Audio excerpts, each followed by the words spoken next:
Good. So today we're talking about the 12 steps of AA. And I'm a big fan. I'm a big fan of the 12 steps of AA in that, to me, as a medical physician, as a trauma therapist, as a addiction medicine doctor, as a family doctor, the 12 steps of AA represent a healing system that works not for one or two, but for millions. And whenever something works, as a medical physician, it's really important you understand how I think and how we think medically, collectively. If something works for like millions of people with treatment-resistant conditions that don't respond to any treatment whatsoever, and yet they can get sober with this or into recovery with this when nothing else worked, we have to take notice.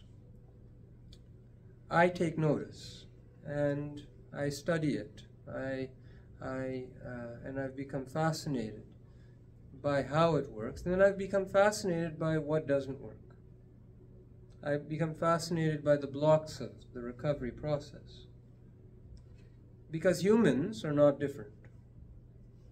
You know, humans in our relationship to Source, as you know, if you believe in reincarnations and stuff, we've all lived as everything. We've all been black, we've all been white, we've all been male, we've all been female, we've all been Sikh, we've all been Christian, we've all been Muslim. You know, like if you believe in reincarnation, we've all been everything. Indigenous. And so that in us is the same light. So what works for one person needs to be studied, because, and that's what I'm going to start today, but not complete, is an overview of the 12 steps of AA, as I understand them, as an algorithm to treat complex PTSD.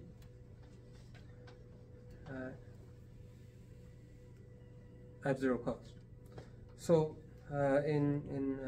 most people who do trauma therapy, they pay $300 an hour, $400 an hour.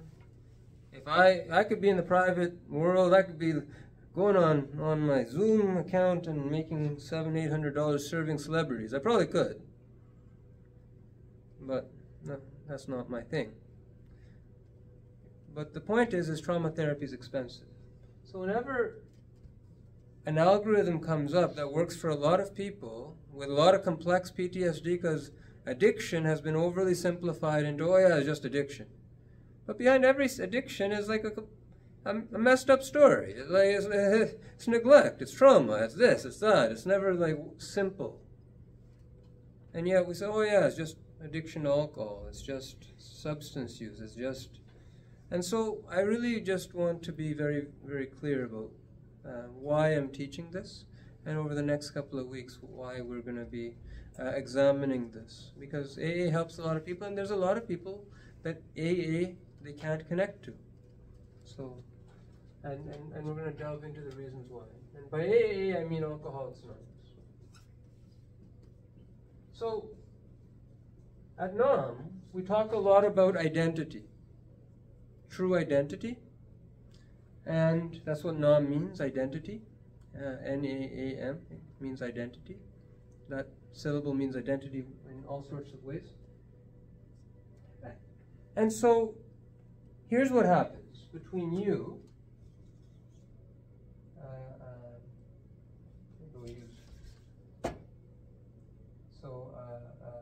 We'll use me. Okay? So there's the me. And then there's the source of me, the ocean to which we belong, but are separated from, the universe, God, the divine, the sacred, nature, great spirit, energy, quantum mechanics, whatever your thing is, animals. When you connect to something outside yourself, this is what it's talking about, in some way, shapes, or form. The sun has many, the sun is one, the seasons are many. The sun is one source of energy, light, and yet the experience of that is different in Australia than it is in like Ethiopia than it is in Canada. At any given time, but is the sun different? It's the same, right? So here's how it works. Usually when we're born as humans, unless there's some really, really horrible, messed up things going on, but even then, we're all a little bit connected. Some more, some less. So there's a little line of connection. And you'll notice that in your life you've experienced times, even whether you're an atheist, agnostic, religious, you've all experienced just moments where it's all connected and then it's gone. You experience that, like just moments here and there, and then it's gone. Early morning maybe, on your drive. I experienced this for years. Didn't know what it was, but I could never hang on to it. So what that is episodically you're connecting. We're designed to connect. In this we are not different. In this we are not different. We're designed to connect to each other. We're designed to connect to anything outside of ourselves. And so we can connect with the source. In disrupted people, so this is as a trauma therapist. What do I do at trauma therapy? We have to build internal resources. You don't deal with trauma by just talking about trauma. That's a good way to spin your wheels. And maybe if I had a business model of just seeing people for decades, I could probably do good with that. But generally, if you don't build strength, those problems persist. So we have to build strength. We have to start with that. So in AA, what do? What their diagnosis is a person who is disconnected, largely from source, is disturbed. And they do things, like drink, to deal with the stress. Because the number one biggest way in which we deal with stress is by connecting. You meet lots of people, right? When they're stressed, they go out on nature walks. That really helps them. They go out and they connect to animals. What is it that they're connecting to? And in some way, shape, or form, it's a shade of connection. And if you're not doing that, what do? Then you get into drugs, you get into alcohol, you get into behavioral coping. You get into all sorts of problems. Eating disorders. Some people have stealing addictions. Some people they pull out the hair and they can't stop. And we have trichotillomania. That's what that's called. We got words for all these things, and that's why the psychiatric manual is growing like this, because new symptoms are combining, and they're like, "Oh, this is unique and novel." Us in the trauma world, we know what it is, and it's really just this. When people are disconnected from their true selves, they will be unable to manage the quantity and volume of stress. They won't be able to deal with the onslaught of stress, and they'll be pushed to cope because you got to function. I hear this all the time. Hey, Dr. Gill, I need an anger management class. Recovery is anger management too. It's everything. So what they discovered in 1939, well, actually 1935, what someone discovered, Bill W. discovered a system for healing this. And what it is, what instinctively they know is that you can't suddenly take someone who's disconnected. And by the way, I've not met anybody who's into these things who's connected well to source. I've met people who are religious. That don't mean that they're connected well to source, because religious people do bad things all the time. And that doesn't mean that they don't have some part of them, but they're hurt people hurt people. That's how it works. What the guy discovered was you can't suddenly reconnect people. I've done this. I've taken people too deep, too quickly, and what ends up happening is they get flooded with all this like trauma and stuff, and then they never come back. When you take someone too deep, too quickly, without preparation into deep resourcing, strength, connection, it's people run away. It's something they've never known. So people, at the starting of a journey, and I'm just going to say alcohol, but just remember 12-step programs have been adapted for pretty much every behavior. Codependency Anonymous, Emotions Anonymous, Eating Disorder Anonymous, or it's called that, Anorexically, Bulimics Anonymous, Marijuana Anonymous. There's lots, right? Sex. But they all follow the same steps. So you have someone who's disconnected, but everyone's a little connected. Why are they disconnected? Well, garden variety things. Dad wasn't very religious. Dad was a jerk. He was religious. Mostly it's grafting parental stuff onto like sacred divine stuff. That's usually where it is. It's like people who were religious did bad things to me, so you just throw the baby out with the bathwater. It's kind of how it goes. And if you believe in reincarnation, stuff that happens from years ago, it creates a series of blocks. Okay? Wherever they come from. Lots of places. Ask a shaman, ask a priest, they'll tell you different things, and it's all true and it's all good. I'm not going to get into the depths of it. But the point is there's blocks that are disconnecting the electrical connection. You agree? Will electricity travel well through a dotted line?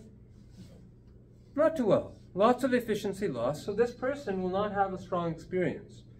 This person will likely, rightly be annoyed when someone tells him, oh, God's going to fix all your problems. But God hasn't helped me yet. Where is this God? You know, where is this source, this thing that everyone tells me is awesome? Why can't I experience it? And what it is there's a series of blocks. These blocks are in certain types of areas, like, you know, resentments, lies, deception, all these, like, you know, these things. And they disconnect our connection. The more they are, the less we're connected. And so what AA starts with is step one. Step one, we admitted we were powerless over alcohol or drug or whatever, behavior, anger, and that our life had become unmanageable. You don't have to agree with me. I'm just telling you what the steps are. So what happens is, when you come to that step and you actually say, yeah, how I've been doing it has resulted in this, and this clearly isn't working. It may take you a while. It may take you decades to get to that point where you're like, yeah, my way of doing it's not doing it. I need help. When you get to that connection actually gets a little stronger. Because at some level, there's an acknowledgement that, well, think of a friend that you've had, right? That you know they need help. You ever have a friend that's like, you can see what they need, you could just see it so clearly, but then they're just not ready to have it from you? You have a friend, you know, that you just know, like, yeah, this person needs to hear this, they need to do this, but like you try it, and then they're like, yell at you, and then you just look at it. Yeah, right? Everyone knows people like that. And it's the same with Source, God. You think you got it? As long as you think you have it, as long as you don't think you need any help, it's the same principle that applies to a universal connection. Doctors, if someone comes to me thinking they got all the answers, I'm not telling them about the depths of everything I know, because they're not ready. Chances are I'm going to let them sit in it for a while, maybe give them a little pointer on that. Step one is very powerful. When you admit that life's unmanageable, you become open to the idea of getting help. That's why the connection starts getting a bit stronger. Step 2. We became willing, paraphrasing, I don't know exactly the words, but we became willing to consider that there's a power greater than ourselves that can restore us to sanity. So, okay, my way isn't working and my life is really messed up. I became willing to consider. So it's a little step up, right? It's like, oh, maybe there's something out there. Maybe it could help. I became willing. Not I did it, and I'm like, angels and halos and stuff, right? I'm not saying that. But I became willing. That's the same as your friend. Your friend who you know everything they need, and then they say to you in a conversation there, yeah, maybe I do need some help. If you're wise, you're not going to just jump in, right? You're going to nurture that a little bit. You're going to kindle that. Because if you give someone too much nurturance all at once, you know refeeding syndrome, like starved people? Can you feed them can you give someone who's starved for 3 weeks, and you give them a hoagie? Is that a good idea? What's going to happen? Their tummy is too small to handle it. Their system has evolved to 0 calories. They will die. That's what's going to happen. They're going to develop electrolyte abnormalities that are inconsistent with life. Their potassium is going to plummet, and they will pass away of cardiac arrest. It's called refeeding syndrome. We discovered this the hard way, trying to help people who were famished in places in the world. And so then they learned, you got to give tiny doses. Because if you haven't had something in a long time, getting it can be overwhelming. And same is true with love. Same is true with affection. Same is true of healing. I got lots of stuff I could teach a person, but I don't layer it on you. You probably never come back. You're like, that's weird. Whatever you're ready for, that's what you do. So in step 2, you become willing. Unmanageable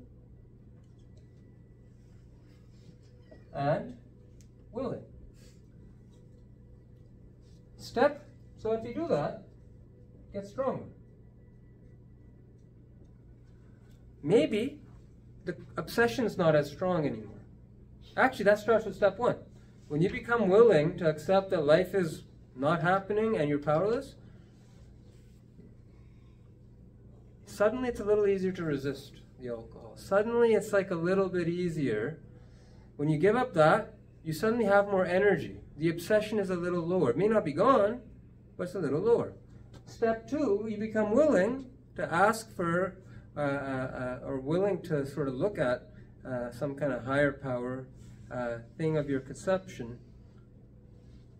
Gets a little stronger. Gets a little easier to live your life. And we are evidence-based creatures. When it gets a little easier, we do more of that. That's how we humans are. We're evidence-based. So step 3. Okay, so you got your friend. Willing, and then, Joe, can you just help me? You've been waiting to hear that 10 years, 20 years. What are you going to do with your friend? You going to be there? Are you going to tell them, no, just got to work it in my schedule. You've been waiting for this for 10 years. You're going to wait? I'm just telling you principles of how the universe works. No, you're not going to wait. You're going to be there. So ask. Step 3 is ask for a power greater than yourself to restore your sanity. And when you do that, something changes in a big way. This isn't fix your problem. This isn't take away everything. This is just, we asked for help. This is usually a game changer if you do it fully. All of a sudden you get more energy, more resource. In the principles, we always say, you didn't come here to get sober, you came here to find peace, or something like that. So, when you get more energy, Like, let's say it's from an animal inside, an animal like a nurturing, protective animal, that in therapy, that's what we do sometimes. When you have more energy, you're able to do more things. You could do things. You can look at things that you could not look at before. That's what happens. You have more energy. But you have all these blocks. You have all these resentments. You have all these hates. You've done horrible things. You've messed people up. You've messed yourself up. Others have messed you up, right? It's been a complicated life. Heck, you may not even remember a lot of stuff, because amnesia is common in complex PTSD. So you have all these blocks, and where there's ego, so, step 4 is what they call cleaning house. This is usually when the room empties. Because who wants to talk about that? Step 4 is your moral inventory. But why? Why do we need a moral inventory? And it's this simple. If you've done things that you're not owning up to, it interferes with your connection. I cannot tell even the whitest of lies. Why? Because I guarantee you, I lie one day, the next day, my meditation won't go deep, Nam will go to heck, everything will come up. I can't lie. Where there's deception, where there's uncontrolled lust, where there's uncontrolled anger, where there's uncontrolled greed, where there's uncontrolled attachment, where there's uncontrolled ego, it's like water and oil. What happens when you put oil into water? Does it mix and like have fun? Or does it waste no time? That's just a principle. You can prove this to yourself. Do a meditation, okay? And then tell the biggest lie ever.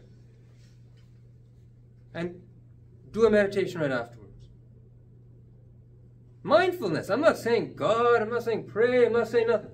Just prove it to yourself. Masturbate and then go and meditate. I'm being serious. Watch pornography and try to meditate. You have to prove this to yourself. If you don't prove this to yourself, it's worthless. Don't believe me. Don't believe a word I say. So in step 4, you do a fearless and searching inventory of where these things, or whatever the interpretation is, I just use this categorization, but AA, they use all sorts of ones, which is great. You use whatever you like. To figure out who, what, when, where did you hurt? Did you cross your side of the line? Yeah, lots of people have hurt you. They're going to be dealt with. They are being dealt with, actually. Because hurt people hurt people. People who hurt people have lots of people who hurt them all the time. So you don't have to worry about adding to their misery. Hurters are miserable by definition. So, but you have to own your side. But you can't do this. This is the thing. People want to be at step 12, but they want to jump. They don't want to fully admit that they're powerless. They skip steps in building their connection, and then they're shocked at the end of it when it didn't work.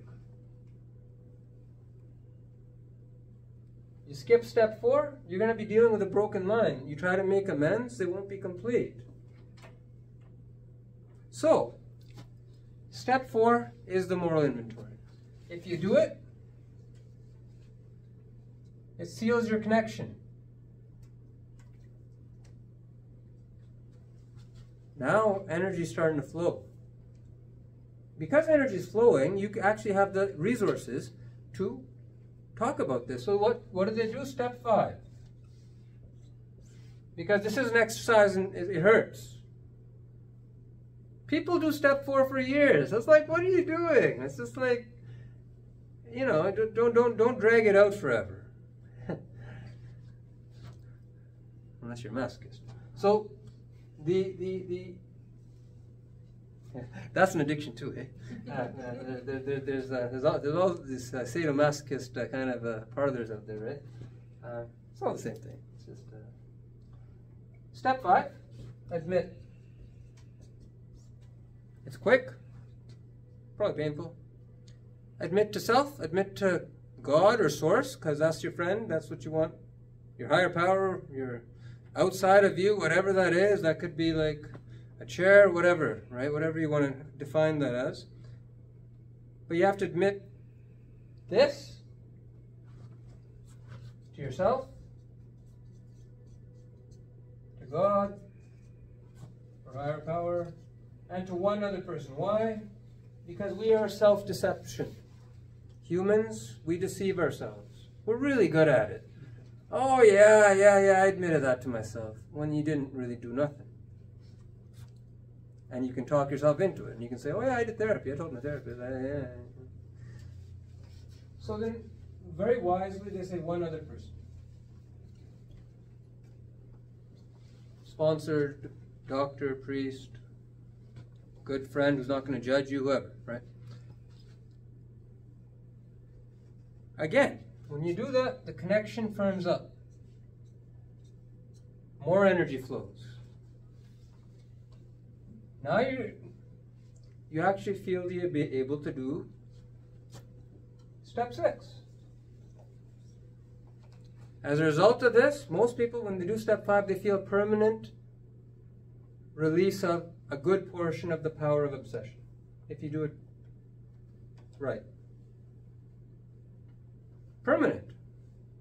As a physician, I see permanent, and I think, that makes sense. When you do trauma therapy, it's permanent. So when you do step 5, you take a permanent. Another reason for step 5 is a lot of people, they've not had a lot of nurturance. So when someone actually listens to your story and cares, that is healing unto itself. Step 6, we became ready. Ready to be resolved, or essentially ready to be healed of the, or ridded yourself of the character defects, as they say. So, ready doesn't mean you're asking. It takes time to get ready.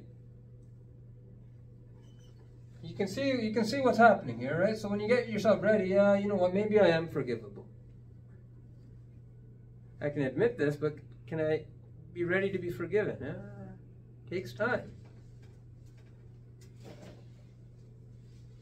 Gets a little bit more. Step 7. Ask. Christians say, ask and you shall receive.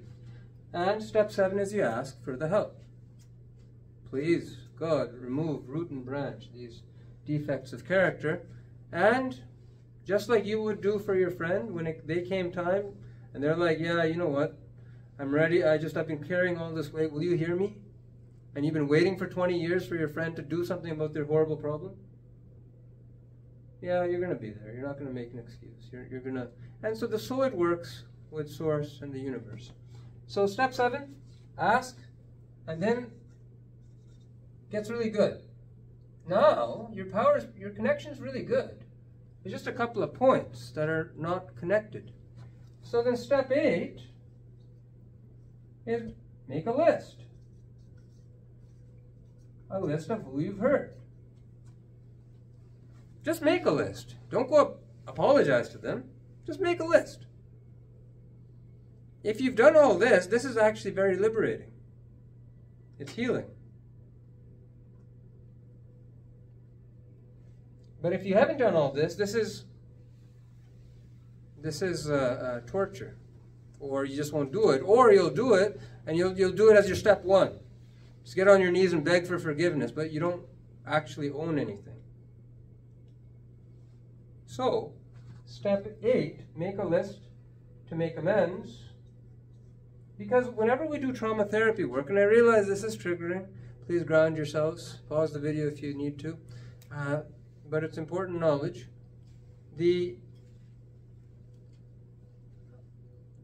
In trauma therapy, if I'm working on a memory and I leave any little fragment of it, a lot of it can just come back. We have to get it all.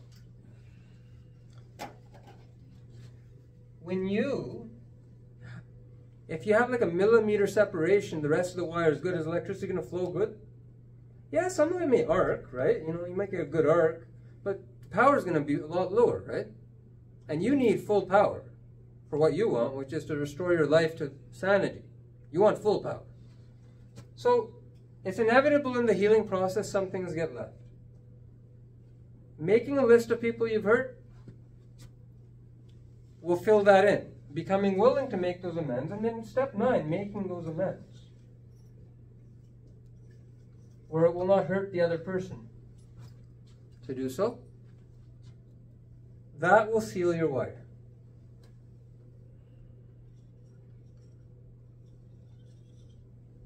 Now you get the direct connection. It's constant. Most people, they're able to maintain their sobriety. But the connection is tenuous. You lie one day, you wrong somebody, you hold a feeling inside, you're disconnected again. The evidence will be the obsession comes back. You start thinking about drugs. You start thinking about the stress, the pain, the things. It starts to bother you. So step 10 was created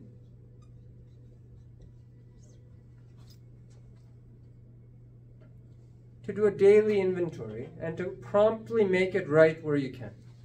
So at the end of the day, yeah, I shouldn't have said that to Sally, I shouldn't have said that to my wife, I shouldn't have said, sorry, honey.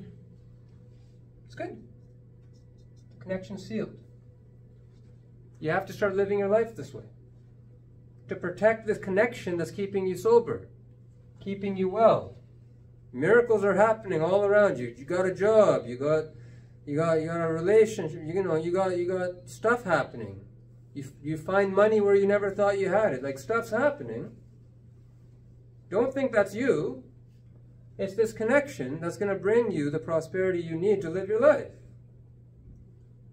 Is what they say in AA, the 12 promises. But it's fragile. So long as you live by those principles, so don't lie, admit your lies, be honest, take a daily inventory, make it right as fast as you can. But AA, what they found is if you just stop there, it's fragile. So what do they say? They say step 11. They say, build your connection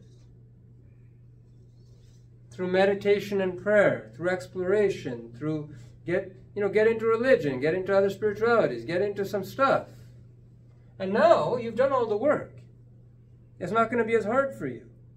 All the things you wrote off as garbage, now you're interested, you're open, and you're actually capable.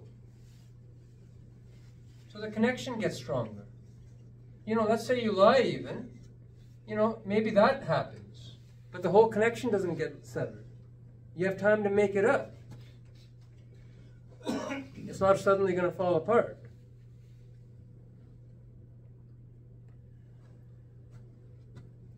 And then step 12.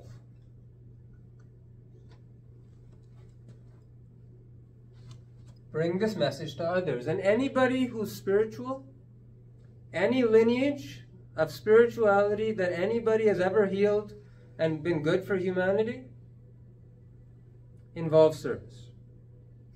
When you authentically can help someone's life get better, people ask me all the time, Dr. Gill, how can you be a nom? Why, isn't it hard listening to all this stuff? And no, it's not hard. Being here strengthens my connection to my higher power. Every day I'm here, it gets stronger and stronger. It doesn't get weaker. It doesn't get drained. Why? Because this is infinite. That's why you care. Doesn't matter that your problems are trillions, millions, tens of thousands, 20. It's all the same to infinite. That's why you care. That's why you should care about infinite energy sources. Because it doesn't matter how big or small your problem is, zero zeros everything. Infinite is why you care. It's why you should care. Because if you have that within you, and if there's a chance you have that within you, and your life's falling apart, wouldn't you want to explore that? Unless you're happy how you are, unless it's working out well for you. So when we say it, Nam, you have it in you to heal you, you do. What they discovered in AA is serving others genuinely, authentically, grows your connection to your higher power. So when you're down in the dumps, they discover something miraculous. Nothing would work. Prayer wouldn't work. Nothing would work. But one alcoholic talking to another in the depths of his problems brought him into sudden joy. And I wouldn't understand that. That's how it is me being at Nam. I can be miserable and difficult coming into Nam. The first person I meet who I help suddenly lifts my mood. I teach a yoga class. I feel great. Ask any teacher who teaches yoga. After they teach yoga, do they feel like miserable? They start to glow, don't they? A lot of teachers, that's why they teach. But, if you teach for the money, you can see the problem. And perhaps you've seen the problem. Right? At these studios. And the same principle. You invite greed into this. Where there's greed, there's the connection severed. Where there's unmanaged, it's severed. It has to be built again, repaired, and quickly. The longer it's left in disrepair, the more damage is done. So, this is the 12 steps, and then you just keep doing it. Once there's 12 steps, it's just a continuous process. You keep helping others, you keep on doing your step 10 every day, you keep on strengthening it with prayer and meditation and learning and doing your trauma healing, whatever the heck stuff you got. And it just gets stronger and stronger and stronger. To the point where people who are like this, can you see from where this person's been to now, why they might say, thank God I'm a drug addict. Have you heard people say that? And you're like, what the heck are you talking about? Thank God I'm an alcoholic. I say, thank God I've been through complex PTSD. Thank God I've had my problems with the internet and this and that. Thank goodness my upbringing was hard. Because without that, I wouldn't be this. I'd be living just like a dotted line. Nothing, a shell of my existence. So you know what? Thank goodness for my problems. Whether you're old, whether you're young. That's why they say it. Is because now they have something, and it's not something some therapist gifted to them. I get people all the time, oh, Dr. Gill, I just want to do some therapy, just re-achieve my connection with this and that, and I don't want to talk about God thing, no, I just need... No, and no. It doesn't work that way. If you're miserable in this life, you're disconnected. Reconnecting, however you do it, 12 steps is just one system. Every religion, culture has systems.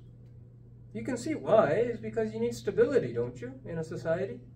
So systems have to evolve to help people deal with stress, and those systems can't involve having a personalized $400 an hour psychologist. Okay? Step 12 means seva. Selfless service. Yet now you hear us talk a lot about seva, selfless service, giving back, doing things. Unscheduled. The more inconvenient it is, the more powerfully it uplifts you. You have to become unselfish, because that's the opposite of greed, right? It's an antidote, actually. So, this is how it works. This is the theory of it. Take it or leave it. over time, I will expand on each of these aspects. Comments or questions?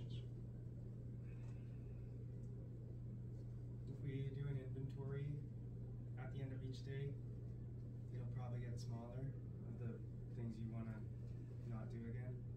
Yes, absolutely. Now, if you've taken the time to clean house, because one time in life you got to clean the house, okay? Sooner or later. So if you do an inventory and you've never cleaned your house, it won't get smaller. The more aware you get, the more it'll grow, actually. Eventually they don't get so smaller, but you might have stopped meditating because it's hard. That's why they suggest doing it in a process, cleaning house.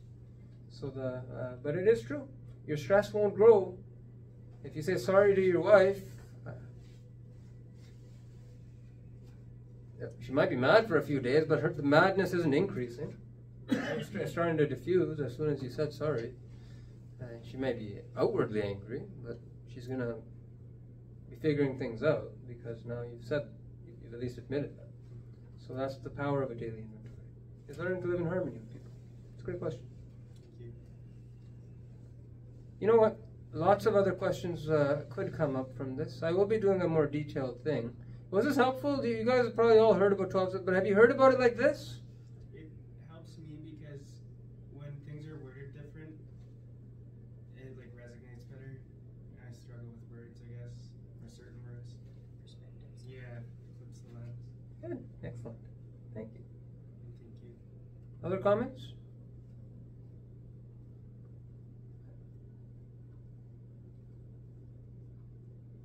Good. Then, I went 20 minutes over what I'd like, but, c'est la vie. Thank you. Thank you, everyone. Thank you.